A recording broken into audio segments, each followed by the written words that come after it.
ভারতের ঠিক দক্ষিণ পূর্বে অবস্থিত দক্ষিণ এশিয়ার একটি দ্বীপময় রাষ্ট্র হল শ্রীলঙ্কা। প্রাচীন ধ্বংসাবশেষের সমুদ্র সৈকত এবং আশ্চর্যজনক কর্মজীবনের বাইরেও এই দেশে কিন্তু অনেক বিষয় জানার বাকি রয়েছে কিন্তু এখনো, যা দেখে হয়তোবা মনে হতে পারে এটি একটি গরিব দেশ, কিন্তু বাস্তবে এমনটা নয়। শ্রীলঙ্কার পর্যটন, প্রাকৃতিক সৌন্দর্য, ইতিহাস, ঐতিহ্য, ধর্মীয় স্থান এবং অজানা অনেক কিছুই আছে যা আমরা কিন্তু এখন পর্যন্ত জানি না। তো আজকের ভিডিওতে জানতে পারবো। তাহলে চলুন শুরু করা যাক আমাদের আজকের ভিডিওটি শ্রীলঙ্কা দেশটিকে নিয়ে। শ্রীলঙ্কার অফিসিয়াল নাম হচ্ছে গণতান্ত্রিক সমাজতান্ত্রিক প্রজাতন্ত্রী শ্রীলঙ্কা। শ্রীলঙ্কা হলো এশিয়ার এমন একটি দেশ যে দেশে কোনো রাজা নেই। অতীতে এদেশে একটি রানী পুরো দেশ রাজত্ব করেছিল। পৃথিবীর সবচেয়ে প্রথম মহিলা প্রধানমন্ত্রী হয়েছিল কিন্তু এই শ্রীলঙ্কায়। এই রানীর শাসনেই চলতো কিন্তু এই দেশটি।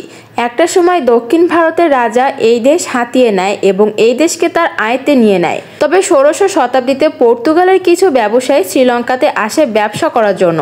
তখন তারা শ্রীলঙ্কার রাজধানী পরিবর্তন করে ক্যান্ডিকে রাজধানী বানিয়ে দেয় এবং এই দেশের নাম রাখে সেই লাও। তো 1956 সালে এই দেশে হল্যান্ড আয়ত্ত করে নেয়।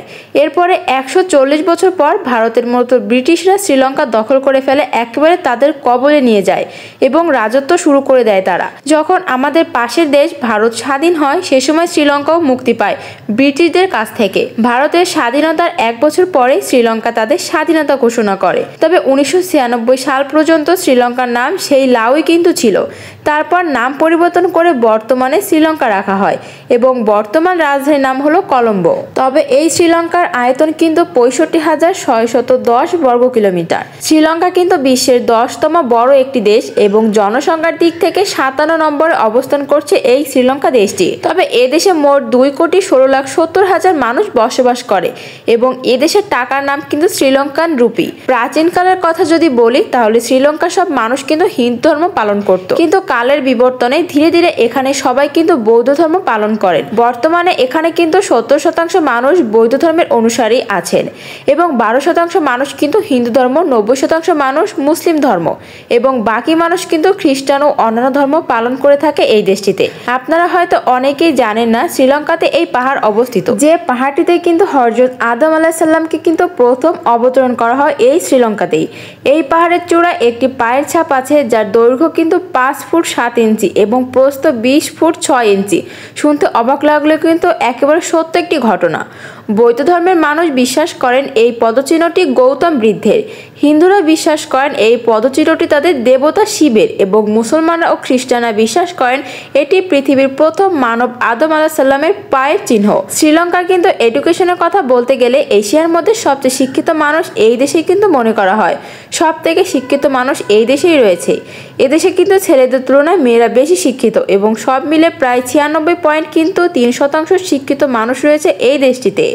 উচ্চশিক্ষার জন্য এই দেশে কিন্তু 20টি বিশ্ববিদ্যালয় রয়েছে। শ্রীলঙ্কার রেডিও স্টেশনকে পুরো পৃথিবীর সবচেয়ে পুরাতন রেডিও স্টেশন মনে করা হয়। তবে ইউরোপের রেডিও স্টেশন চালু হওয়ার 3 বছর আগে শ্রীলঙ্কায় রেডিও স্টেশন চালু হয়। শ্রীলঙ্কা কিন্তু চায়ের রাজধানী বলা হয় ভুল হবে না, এত পরিমাণে চা পাতা দেখা যায় এই দেশটিতে।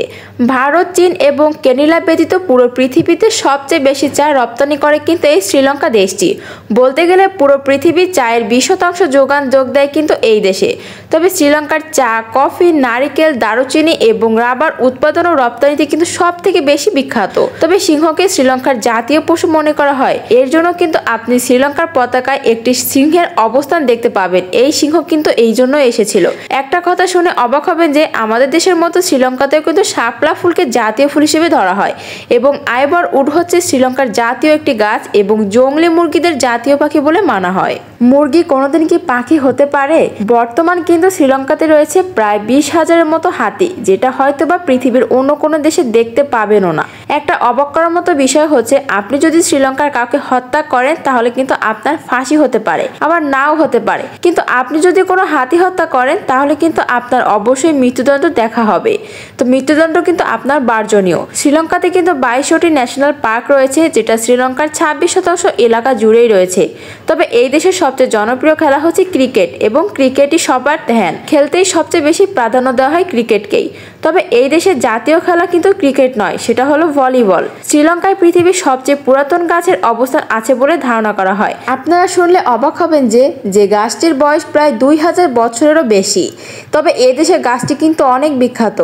এদেশে মানুষের গড় আয়ু 69.9%, যা পুরো পৃথিবীর তুলনায় 10.5% বেশি। তবে এই দেশে কিন্তু সবচেয়ে বেশি যে ভাষা ব্যবহার করা হয় তা হচ্ছে সিলগালা। এই সিলগালা ল্যাঙ্গুয়েজ কিন্তু এই দেশে সবথেকে বেশি ব্যবহৃত হয়। এরপরে সবচেয়ে বেশি ব্যবহারকারী ভাষা হচ্ছে ইংরেজি এবং তামিল। শ্রীলঙ্কাতে কিন্তু অনেক ওয়াটারফল বা ঝর্ণা রয়েছে এবং পুরো শ্রীলঙ্কার বিদ্যুৎ এই ঝর্ণাগুলো থেকে কিন্তু তৈরি করা হয়। দক্ষিণ এশিয়ার মধ্যে সর্বপ্রথম শ্রীলঙ্কায় কিন্তু 3G এবং 4G ইন্টারনেট ব্যবহার শুরু করা হয়। তবে আজকের বলিউডে জনপ্রিয় একজন নায়িকা জ্যাকুলিন ফার্নান্দেজ, যার জন্ম হয়েছিল কিন্তু এই শ্রীলঙ্কায়। আপনি কম খরচে যদি সুন্দরতম কোনো দেশে যেতে চান, তার মধ্যে কিন্তু শ্রীলঙ্কা অন্যতম একটি সুন্দর দেশের তালিকায় হতে পারে। সারি সারি হাজার হাজার নারিকেল গাছ, সমুদ্রের পানি সহ আরও অনেক প্রাকৃতিক সৌন্দর্যের আনন্দ আপনি এই শ্রীলঙ্কা দেশটিতে কিন্তু একেবারে পেয়ে যাবেন। তবে এখানে কিন্তু আপনি কোনো দামি রিসোর্ট বা রেস্টুরেন্ট দেখতে পাবেন না। তবে কম খরচে খুব ভালো রিসোর্ট থাকতে পারবেন কিন্তু এই শ্রীলঙ্কা দেশটিতে। শ্রীলঙ্কার পাসপোর্ট দিয়ে 47টা দেশে কোনো ভিসা ছাড়াই কিন্তু আপনি ঘুরতে যেতে পারবেন। শ্রীলঙ্কায় এক জায়গা থেকে অন্য জায়গায় যাওয়ার জন্য রিক্সার ব্যবহার সবচেয়ে বেশি করা হয়, যেগুলোকে আমরা সিএনজি নামে বেশি চিনি। তাদের ভাষায় এটিকে টিম টিম বলে। বন্ধুরা, শ্রীলঙ্কা দেশের আজব গজব সব রহস্য নিয়ে কিন্তু আজকে ভিডিওটি আমাদের এখানেই শেষ হলো। তো আপনাদের কাছে ভিডিওটি কেমন লাগলো অবশ্যই কিন্তু কমেন্ট করে জানাবেন। যদি নারীদেরকে উপভোগ করতে চান, সুন্দরতম নারীদেরকে দেখতে চান, তাহলে কিন্তু আপনার জন্য এই শ্রীলঙ্কা দেশটি সর্বোত্তম। তবে আপনি হয়তো বা এই তথ্যগুলো আজকের আগে কখনোই শোনেননি বা জানতেনই না। এর মধ্যে কোন বিষয়টি আপনার সবচেয়ে বেশি ভালো লেগেছে তা কিন্তু অবশ্যই কমেন্ট বক্সে আমাদেরকে জানাবেন। বন্ধুরা, আপনাদের যদি মায়া জাদু চ্যানেলের আজকের ভিডিওটি ভালো লাগে থাকে, তাহলে কিন্তু অবশ্যই আমাদের চ্যানেলটি সাবস্ক্রাইব করে আমাদের পাশে থাকবেন। আর পরবর্তী কোন দেশ সম্পর্কে ভিডিও দেখতে চান অবশ্যই কিন্তু কমেন্ট করে জানাবেন।